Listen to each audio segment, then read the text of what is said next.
Hello, good morning students.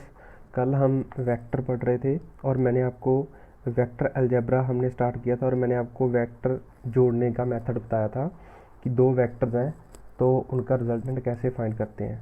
और मैं उसी चीज़ को एक बार रिवाइज़ करता हूँ। मान लीजिए ये और ये मेरे पास ये ए वेक्टर है और ये मेरे पास बी वेक्टर है और इन दोनों में एंगल है थीटा।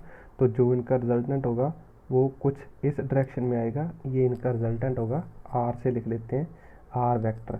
और आर वेक्टर का हमने जो फॉर्मूला लिखा था वो लिखा था, अगर मैं इसको ए लिख लूँ सिंपल, वैसे ए मॉडुलस का मतलब होता है कि इसका मैग्नीट्यूड, बट इसको ना हम most of the times 90% times इसको सिंपली हम ऐसे ए से रिप्रेजेंट करेंगे और इसको हम ऐसे बी से रिप्रेजेंट करते हैं। बार बार हम मॉडुलस नहीं लिखते ऊपर, ठीक है।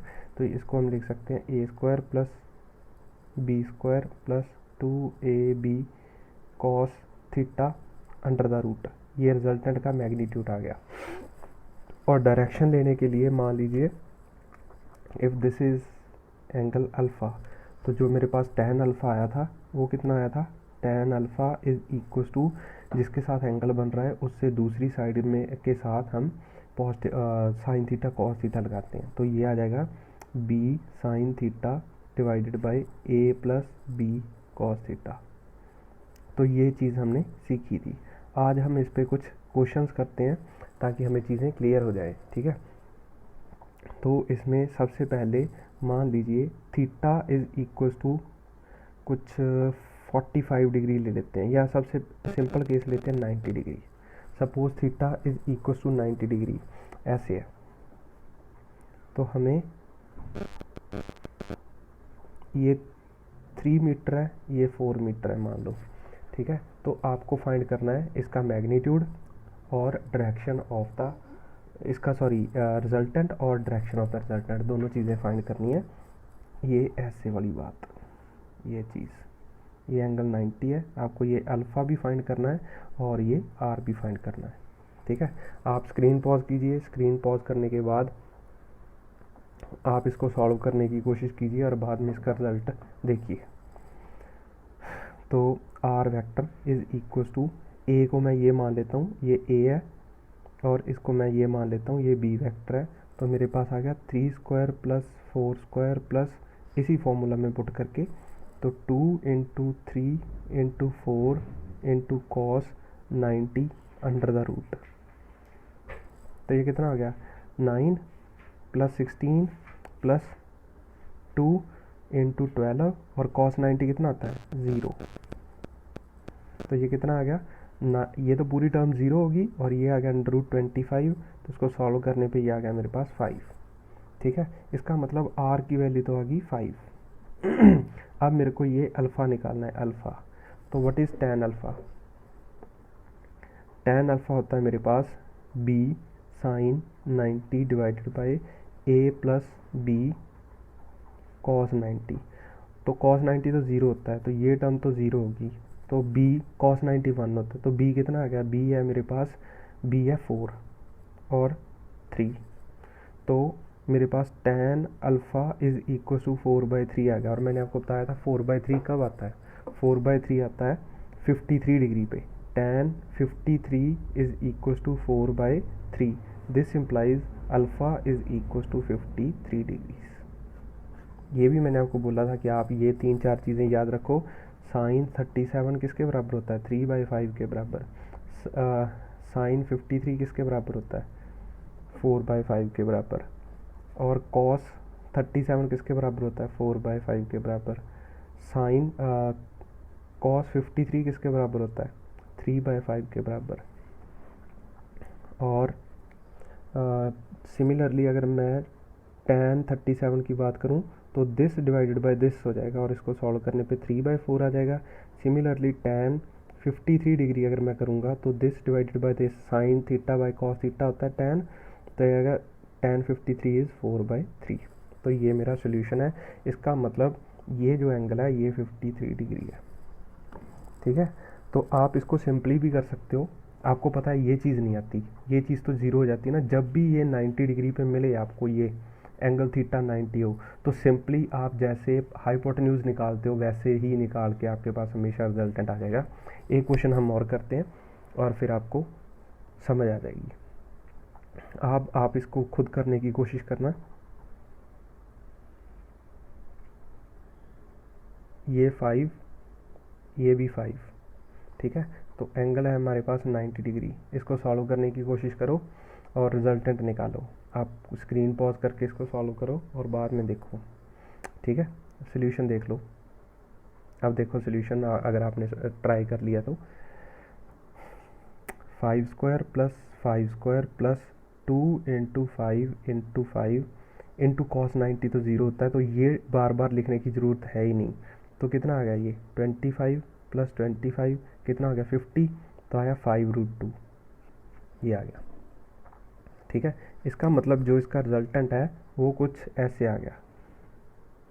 और ये एंगल है, ये अल्फ़ा हमें निकालना है। ये चीज़ मेरे को पता चल गई 5√2। देखो मैंने आपको कहा था सिंपली जैसे हाइपोटेन्यूज निकालते हो वैसे निकालो। अगर आप इसका हाइपोटेन्यूज की तरह निकालोगे तो सिंपली ये रिजल्ट आ जाएगा। बट सिंपली आप ऐसे भी याद रख लो जैसे आपको अच्छा लगे। आपको अगर आप इस मेथड से फॉर्मूला से निकालना चाहते हो तो फॉर्मूला से निकाल लो, अगर वैसे आपको समझ आता है तो वैसे निकाल लो। तो बट है ये सिंपल रिजल्टेंट निकालने का मेथड। अब आपको वो एंगल भी निकालना है अल्फ़ा। तो अल्फ़ा एंगल निकालने के लिए एक तो सिंपल मेथड है, एक तो फार्मूला के साथ मेथड है। फार्मूला के साथ पहले निकाल लेते हैं। tan alpha is equal to b है 5 sine 90 divided by a 5 sine 5 plus b cos 90, ठीक है। तो ये तो मेरे पास ज़ीरो हो गया क्योंकि कॉस 90 ज़ीरो होता है, साइन 90 1 होता है, तो 5/5 आ गया। इसका मतलब 1 आ गया। और अल्फ़ा 1 कहाँ पे होता है 45 डिग्री पे। ये तो सिंपली हमें इससे भी पता चलता है कि ये 45 डिग्री आ गया, ठीक है। अब इसको और करने का मेथड, जब भी एंगल आपको ये 90 डिग्री मिले बीच में, तो इसको शॉर्टकट इसका ये है कि आपको जब भी ये अल्फ़ा निकालना हो तो बड़ा मेथड छोड़ के आप सिंपली ऐसे मान लीजिए कि ये एंगल अल्फ़ा है। ये आपको पता है ये साइड है 5√2, ठीक है। और इस बी को यहाँ पे जो 5 है इसको मैं उठा के यहाँ पे भी तो ड्रॉ कर सकता हूँ ऐसे, तो एक ट्राइंगल कंप्लीट होगी। ये एंगल अल्फ़ा है, ये 5 है और ये भी 5 है। तो आपको अगर ये दो साइड्स 5 हैं और ये 90 डिग्री है तो ये कितना आ जाएगा 45। ऐसे भी आप निकाल सकते हो, समझ आया। जैसे लास्ट केस में था, इसमें देखिए ये एंगल 90 डिग्री है, ये पूरे का पूरा एंगल ये 90 डिग्री एंगल था। तो अगर मैं एक ये साइड ड्रॉ कर लूँ, ये 3 है, और जो साइड यहाँ पे थी 4 उसको मैं यहाँ पे ड्रॉ ना करके यहाँ पे ड्रॉ कर लूँ तो कोई फ़र्क तो नहीं पड़ता, क्योंकि मैं वेक्टर है, वेक्टर को तो मैं पैरेलल शिफ्ट करके यहाँ पे रख सकता हूँ, यहाँ पे ऐसे, ठीक है। तो मैंने यहाँ पे रख लिया और ये मेरे पास एंगल अल्फ़ा है, ये 3 है 4 है, तो tan alpha is equal to 4/3। और 4/3 आपको कहाँ पे मिलता है, simply alpha is equal to 53 degree पे। ऐसे भी निकाल सकते हो, अगर नहीं तो ये मेथड तो है ही, इससे भी निकाल सकते हो। बट ये मेथड, ये चीज़ हर बार काम नहीं करेगी, ये सिर्फ 90 डिग्री के लिए है। अगर कोई एंगल और आ गया तो फिर ये काम नहीं करेगा मेथड। तो पहला केस हमने कर लिया theta is equal to 90 degree लेके। अब और क्वेश्चंस करते हैं। अब देख लीजिए इसका सोल्यूशन देख लीजिए, आगे चलते हैं। तीसरा क्वेश्चन करते हैं, आप इसको भी खुद ट्राई करना एक बार, फिर इसका सोल्यूशन देखना। मान लीजिए मेरे पास ये जो एंगल है ये मैं 60 डिग्री ले लेता हूँ, 60 डिग्री, ठीक है। और इस साइड को मैं ले लेता हूँ 4 और इस साइड को क्या ले लें 3 ले लेते हैं सपोज, ठीक है। तो इन दो, मान लीजिए ये बॉडी है, बॉडी पे दो फोर्सेस लग रही हैं, 4 न्यूटन 3 न्यूटन, और दोनों में एंगल 60 डिग्री है। तो नेट फोर्स बॉडी पे कितनी लगेगी और किधर लगेगी ये निकालना है आपको, ठीक है। फिजिकली इसको समझें तो, बट ये फोर्स की जगह कोई भी और क्वांटिटी भी हो सकती है, कुछ भी हो सकता है, इसीलिए हम जस्ट इसको वेक्टर बोल के सॉल्व कर लेते हैं कि भाई हम वेक्टर सॉल्व कर रहे हैं, ठीक है। तो आप इसको खुद ट्राई कीजिए और फिर इसका सोल्यूशन देखिए। तो रिजल्टेंट आ जाएगा मेरे पास 3² plus 4² plus 2 into 3 into 4 into cos 60 degree. तो कॉस 60 डिग्री कितना आता है, कॉस 60 होता है 1/2। तो ये आ गया मेरे पास, ये 3 और 4 लिया था, ये 9 प्लस 16 प्लस 4 3 ज़ा 12, 2 इंटू 12 इंटू cos 60 होता है 1/2, तो 1/2 ने 1/2 को ये 2 को मार लिया, तो पीछे क्या बच गया, ये होगा 25 प्लस 12, तो कितना आ गया 25 35 37 √37, ये मेरे पास रिजल्टेंट आ गया। ठीक है, इसका मतलब ये जो रिजल्टेंट आया कुछ ऐसे आएगा, मुझे नहीं पता ये एंगल अभी कितना है, बट जो भी आएगा ये रिजल्टेंट की वैल्यू आ गई मेरे पास √37।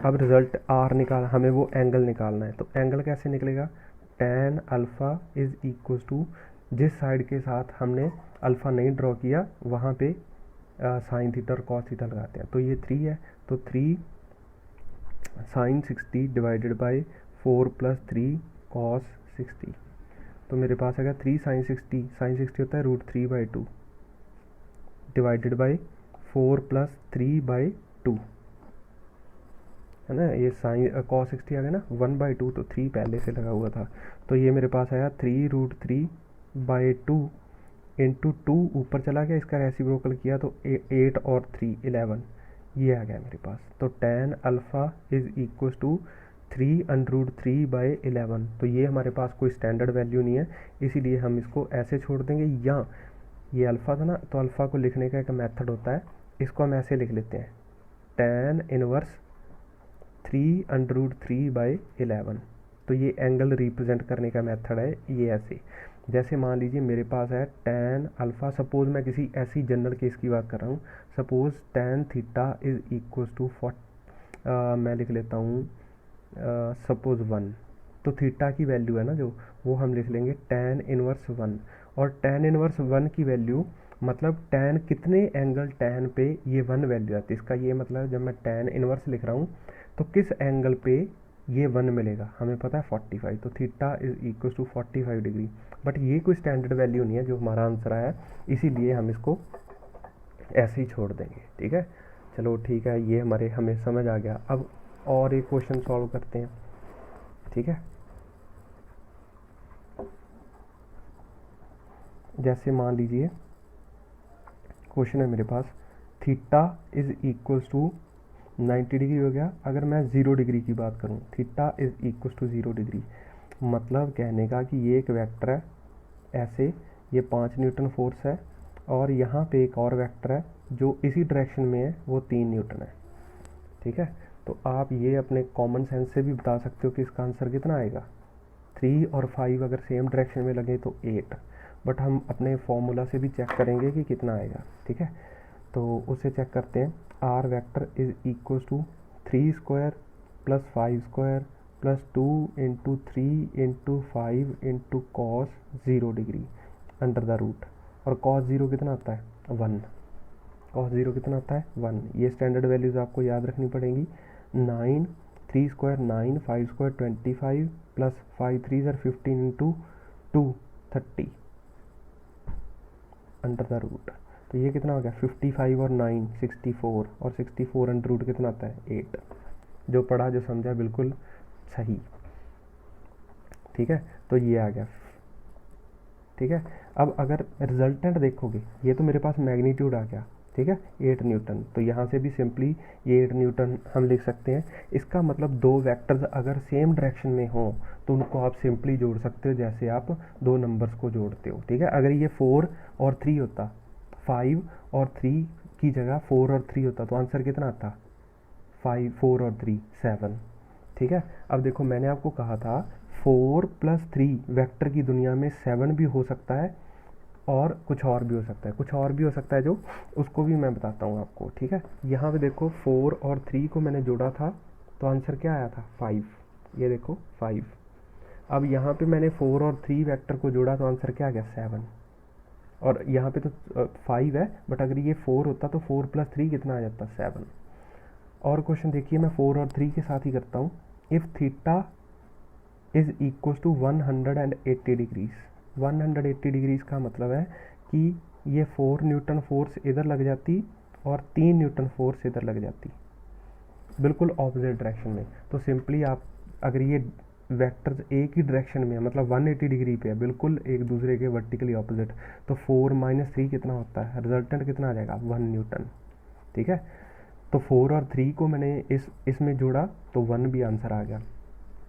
ठीक है, एक तरह से जोड़ ही रहे हैं ना, बट वो सब्ट्रैक्ट हो रहा है, वो तो हम अकल से बता रहे हैं। बट अगर आप इसका रिजल्टेंट निकालोगे तो कैसा आएगा, 3 square plus 4 square plus 2 into 3 into 4, या मैं फॉर्मूला यूज़ करूँ A square plus B square plus 2ab cos 180 degrees और अंडर द रूट। तो कितना आ गया, 3 स्क्वायर 9, 4 स्क्वायर 16 प्लस 4 3 सा 12 इंटू 2 24 इंटू कॉस 180 होता है -1, कॉस 180 कितना होता है -1। तो ये कितना आ गया, ये 25 - 24, 25 16 9 25 -24 दैट इज इक्वल टू 1। ठीक है, तो यहाँ पे जब दो वेक्टर्स का रिजल्टेंट किया, 4 और 3 का रिजल्टेंट 1 भी हो सकता है, 4 और 3 का रिजल्टेंट यहाँ पे अगर मैं 4 और 3 लेता तो 7 भी आ सकता है, 4 और 3 का 5 भी आ सकता है। तो इसीलिए मैंने आपको कहा था कि ये वेक्टर की दुनिया है, यहाँ पे 4 + 3 7 नहीं होता हमेशा, 4 + 3 5 भी हो सकता है, 4 + 3 कुछ और भी हो सकता है। ठीक है, तो यहाँ पे हमने रिजल्टेंट नहीं निकाला था, ये रिजल्टेंट भी निकाल लेते हैं यहाँ पे। तो अगर मेरे को tan अल्फ़ा निकालना है, ठीक है, तो मैं इसको ऐसे लिख लूँ, sin 3 sin 90 3 sin 0 divided by 5 + 3 cos 0। तो ऊपर तो आ गया 0, नीचे कुछ भी आ जाए, ये वैसे 8 आ जाएगा, तो ये 0 आ गया। tan alpha is equal to 0। ये 0 कहाँ पे आता है, जब अल्फ़ा की वैल्यू क्या हो 0। इसका मतलब इनका रिजल्टेंट भी किधर आएगा, इसी डायरेक्शन में आ जाएगा। ठीक है, ऐसे ही इस केस में वैसे अगर आप देखो, एक मेरे पास ब्लॉक है, उस पर 4 न्यूटन फोर्स इधर लग रही है। अगर 4 न्यूटन फोर्स मैंने इस डायरेक्शन में लगाई, 3 न्यूटन इस डायरेक्शन में लगाई, तो किधर चलेगा ब्लॉक, इस डायरेक्शन में, तो रिजल्टेंट तो इसका इसी डायरेक्शन में आ जाएगा। बट अगर आप उसको tan अल्फ़ा वाली चीज़ से निकालना चाहते हो तो वैसे भी निकाल सकते हो, 3 × sin 180 degree divided by 4 + 3 cos 180 degree. तो sin 180 डिग्री तो 0 होता है, और नीचे आ गया 4 - 1 4 - 3 दैट इज़ 0/1। तो मतलब tan अल्फ़ा 0 का मतलब इसी डायरेक्शन में नेट फोर्स आ जाएगी, और रिजल्टेंट भी इसी डायरेक्शन में आ जाएगा। तो ये चीज़ें तो हम अकल से भी निकाल सकते हैं कि अगर जिस डायरेक्शन में बड़ी फोर्स लग रही है उसी डायरेक्शन में बॉडी मूव करेगी, इस डायरेक्शन में नहीं मूव करेगी। ठीक है, और इस केस में जिस डायरेक्शन में दोनों फोर्सेस लग रही हैं तो उसी डायरेक्शन में बॉडी मूव करेगी। तो मोटी मोटी बात हमने ये सीखी इन दो केसेस से कि अगर दो वेक्टर्स या दो कोई भी क्वांटिटीज सेम डायरेक्शन में अप्लाई हो रही हैं सच दैट उनके बीच का एंगल 0 है, तो आप उनको सिंपली जोड़ सकते हो, सिंपल जैसे आप स्केलर्स को जोड़ते हो। और अगर दोनों में एंगल 180 है, बिल्कुल ऑपोजिट लग रही हैं, तो सिंपली आप उनको सब्ट्रैक्ट कर सकते हो, तो नेट फोर्स है जो बड़े की तरफ आ जाएगी, 4 - 3 1 आ जाएगा। और देख लेते हैं एक आधा केस। क्वेश्चन है मेरे पास, if theta is equal to 30 degree, अगर थीटा 30 डिग्री है तो ऐसे और ऐसे, मान लीजिए ये 4 और ये 3 और ये एंगल है 30 degree, theta is equal to 30 degree. तो आपको इसका रिजल्टेंट फाइंड करना है। तो रिजल्टेंट फाइंड करेंगे तो आ जाएगा 3 square plus 4 square plus 2 into 3 into 4 into cos 30 degree under the root. तो कितना आ गया ये 9 plus 4 4 16 plus 4 3 12 into 2 24 and cos 30 होता है √3/2 और अंडर द रूट, ये कट गया, ये 12 रह गया, 16 9 25 प्लस 12 √3 अंडर द रूट। ये इसके रिजल्टेंट का आंसर आ गया। ठीक है, अब एंगल भी निकालना है। तो एंगल निकालने के लिए हम कैसे लिखेंगे, tan alpha is equal to, पहले मैं ये ड्रॉ कर देता हूँ रिजल्टेंट। तो इसका रिजल्टेंट कुछ ऐसे आ जाएगा, आर वेक्टर। अब इसका ये एंगल अल्फ़ा भी हमें फाइंड करना है। तो tan अल्फ़ा कैसे निकालते हैं, tan alpha is equal to, इसके साथ बना हुआ है ना एंगल, तो 4 into sine 30 divided by 3 + 4 into cos 30 degree. ठीक है। तो 4 साइन 30 कितना आता है 1/2 डिवाइडेड बाय 3 + 4 इंटू कॉस 30 कितना आता है, कॉस 30 होता है √3/2। तो इसको मार लिया तो 2 आ गया, इसको मार लिया तो 2 आ गया, तो मेरे पास बचा tan अल्फ़ा = 2 डिवाइडेड बाय 3 + 2√3। ये आ गया। अब ये गंदे से एंगल है, तो खैर हमें तो आंसर निकाल के देना है, कोई ऐसा ज़रूरत नहीं है कि इसकी वैल्यू भी हमें पता हो, ठीक है। हमें तो इसके आंसर तक मतलब है, ठीक है। तो ये चीज़ें होगी, ये मैंने आपको मोस्टली सारे केसेस करवा दिए हैं जितने भी इसमें होंगे वेक्टर के एडिशन में। मैं अब असाइनमेंट अपलोड करूँगा, आप उसको सॉल्व करने की कोशिश करना। जो भी प्रॉब्लम्स आएंगी आपको, आप मेरे से ज़रूर पूछिएगा, और मैं नेक्स्ट टॉपिक है जो वो कल अपलोड करता हूँ। आज आप यहाँ तक की असाइनमेंट सॉल्व करना, ठीक है। Okay, thank you.